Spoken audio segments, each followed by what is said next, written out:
They laughed at the crayon card, but they didn't read what it said. The sound, though muffled by the forced cheer of the company holiday party, lanced through me. It was a low chuckle, a shared smirk between two account executives near the overflowing buffet table, their polished shoes reflecting the garish festive lights strung with incongruous corporate precision around the sterile conference room. My son, Leo, all of 7 years in earnestness, stood before Ms. Albright, our CEO, his small hand still outstretched from delivering his masterpiece.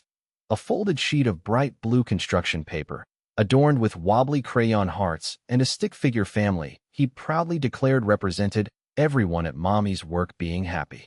My own smile felt like a cheap, cracking veneer. I debated for weeks whether to bring Leo. It's family-friendly, the email had proclaimed, but the reality of these events was always a thin layer of strained festivity over the usual bedrock of hierarchy and unspoken judgment. Now, watching Leo, his eyes wide and hopeful as he gazed up at Ms. Albright, I felt a familiar ache, a knot of fear tightening in my chest. I'd brought him into this room, a place of hard edges and calculated smiles, a world that felt determined to grind away any sign of softness, of the very gentleness that made Leo who he was. The air in the conference room, usually thick with the scent of industrial-strength coffee and photocopier toner, was now a strange medley of lukewarm mulled wine, canapes going slightly stale, and a faint, pine-scented disinfectant that failed to evoke any genuine holiday spirit. White tablecloths, impossibly crisp, covered the long tables, reflecting the cold, fluorescent glare from the ceiling panels, a glare that no amount of tinsel could truly soften. Wine glasses, clutched by hands adorned with sensible watches or the occasional ostentatious ring, caught the light, sending fractured prisms dancing across the neutral gray carpet. Ms. Albright, a woman whose presence usually sucked the air out of any room she entered, hadn't looked my way more than a handful of times all year, and those were usually fleeting glances of acknowledgement in the hallway or a brief, appraising stare during a departmental presentation. She was formidable, her silver hair swept back into an impeccable chignon, her tailored suit speaking of understated power. She commanded billion-dollar deals with a calm, unwavering voice. What would she make of this? This small, sticky-fingered boy offering a piece of his heart on construction paper. Leo, bless his innocent soul, was oblivious to the subtle, chilling currents of the room. He hadn't noticed the snickers or the way a few heads had turned, amusement flickering in their eyes before they quickly schooled their features back into polite neutrality. He was just a little boy, dressed in his best corduroy trousers and a slightly rumpled sweater, a faint smudge of what looked suspiciously like chocolate still on his cheek despite my best efforts. He'd been so excited, clutching the card in his hand all the way in the car, chattering about who Ms. Albright might be. He'd seen her photo on the company website when I was prepping for a meeting once, a stern, unsmiling image, and had declared, "She looks like she needs a hug, Mommy." I remembered the afternoon he'd made the card, the memory surfacing now with a painful clarity. It was a Saturday, rain lashing against the kitchen window, the kind of day that invited quiet, indoor pursuits.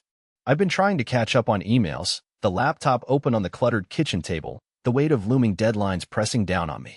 Leo had been at the other end, surrounded by a chaotic rainbow of crayons, blunt-nosed scissors, and scraps of paper. "Mommy," he'd asked, his brow furrowed in concentration as he carefully selected a vibrant red crayon, "is Ms. Albright? Is she very important?" "Yes, sweetie," I'd replied, my attention half on an email chain that was rapidly escalating in passive aggression. "She's the boss of everyone at my work." "Does she have a family?" he pressed, his tongue poking out from the corner of his mouth as he began to draw a lopsided heart.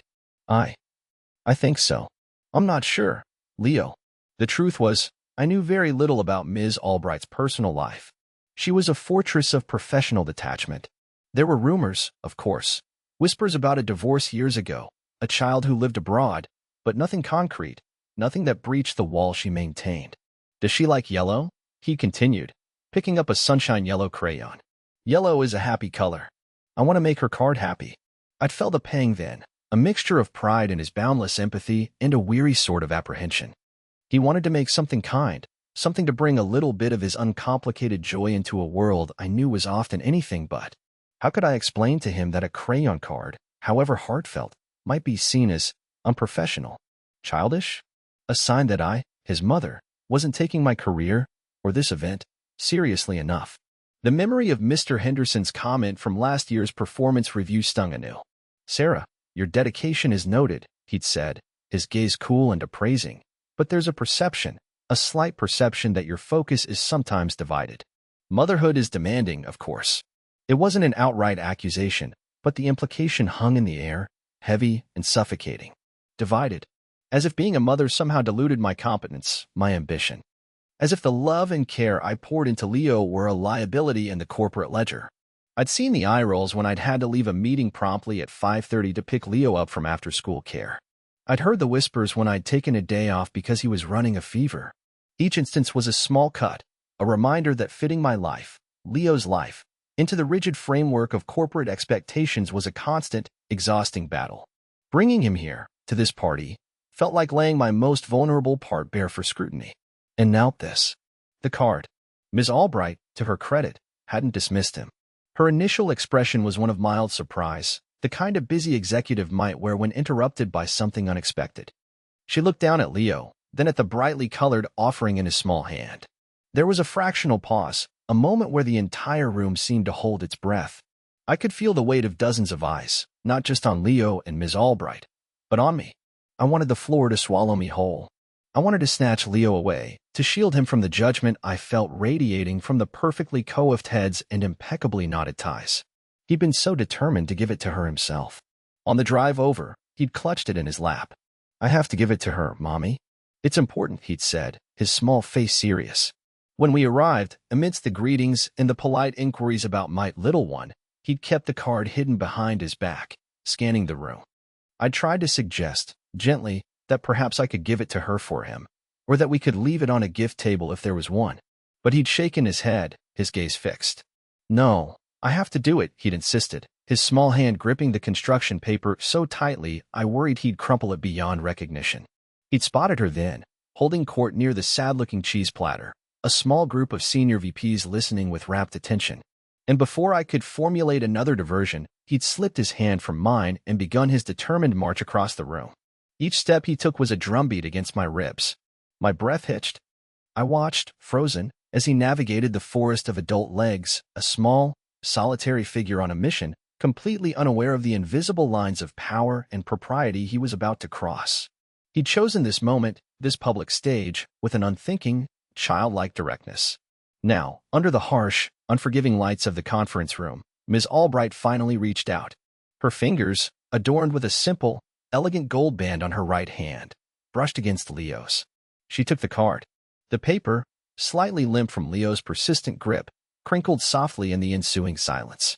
The snickers had died down, replaced by an expectant hush, a collective curiosity. She unfolded it slowly, deliberately. Her gaze, usually so sharp and analytical, softened as it fell upon the crayon drawing. I knew what she was seeing. Leo's attempt at a smiling sun, the aforementioned stick-figure family holding hands under a rainbow, and beneath it, in his laborious, 7-year-old print, "Dear Ms. Albert, I hope you have a happy holiday. Love, Leo, Sarah's son." And in the corner, almost as an afterthought, he'd drawn a small, slightly lopsided dog with floppy ears, colored a cheerful, if unrealistic, blue. I'd asked him about the dog later that rainy Saturday. "Why a dog, sweetie?"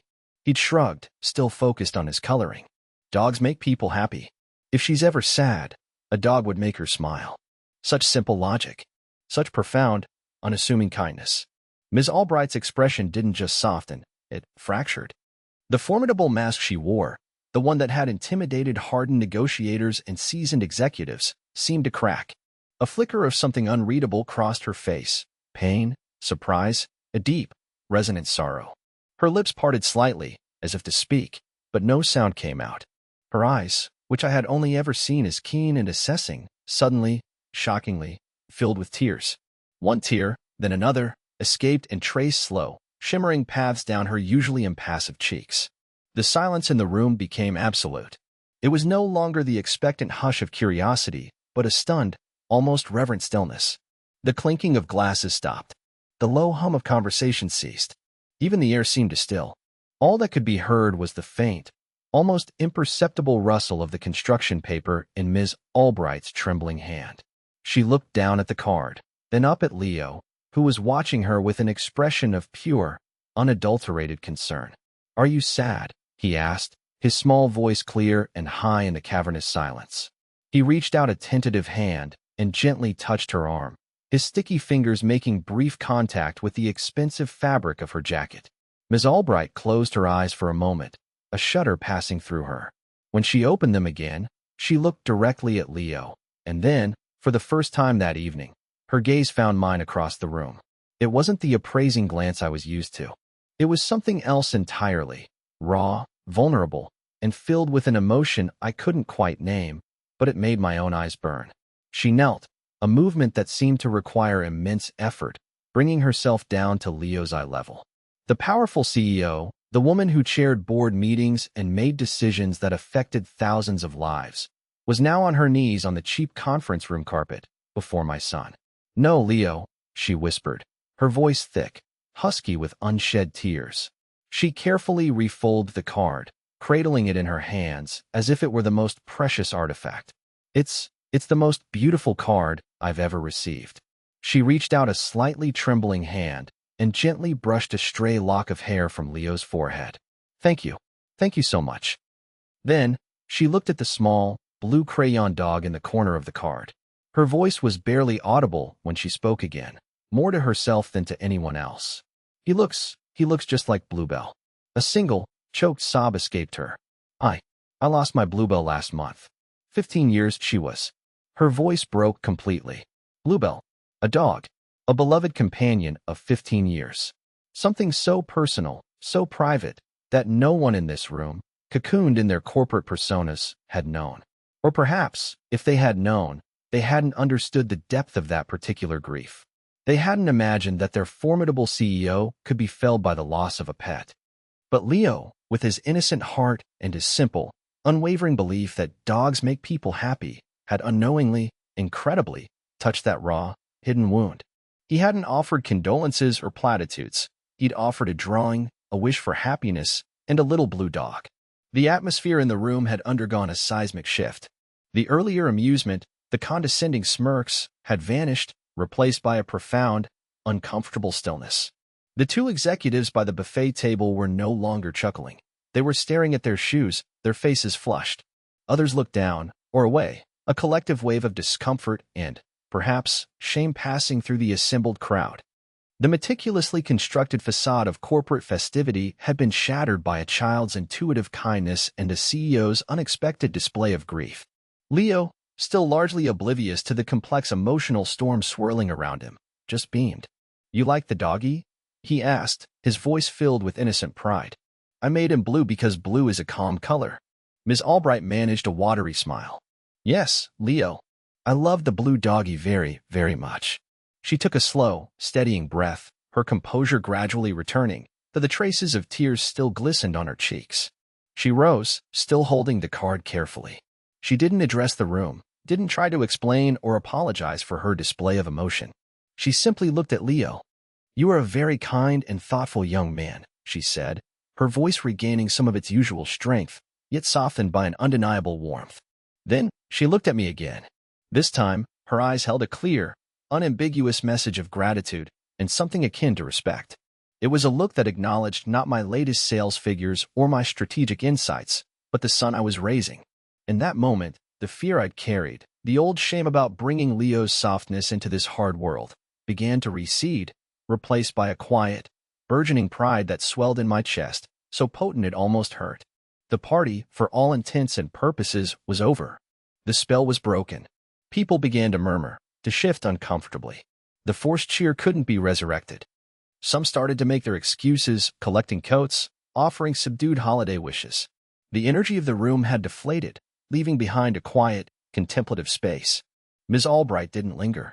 She nodded to a few senior staff, her composure largely regained, but her eyes still holding a hint of that earlier vulnerability. She walked past me, pausing for just a moment. "Sarah," she said, her voice low. "Thank you for bringing him." It wasn't an order or a polite corporate phrase. It was genuine. She held up the crayon card slightly. This means more than you know." I simply nodded, unable to find my voice. We left shortly after. Leo, energized by the excitement and the sugary punch he'd managed to acquire, chattered happily on the way to the elevator, clutching a napkin full of slightly squashed cookies. As we waited, the doors slid open and Mrs. Davison from Human Resources stepped out. She was one of those who had offered a particularly tight, disapproving smile when I'd first walked in with Leo. Now, she looked at me, then at Leo, and her expression was different. Softer. Almost apologetic. She gave a small, hesitant smile. "He's a lovely boy, Sarah," she said quietly, before walking away. In the elevator, descending from the artificial brightness of the party to the muted quiet of the lobby, I reached out and gently brushed a stray crumb from Leo's cheek, my fingers lingering for a moment on his soft skin. He looked up at me, his eyes bright.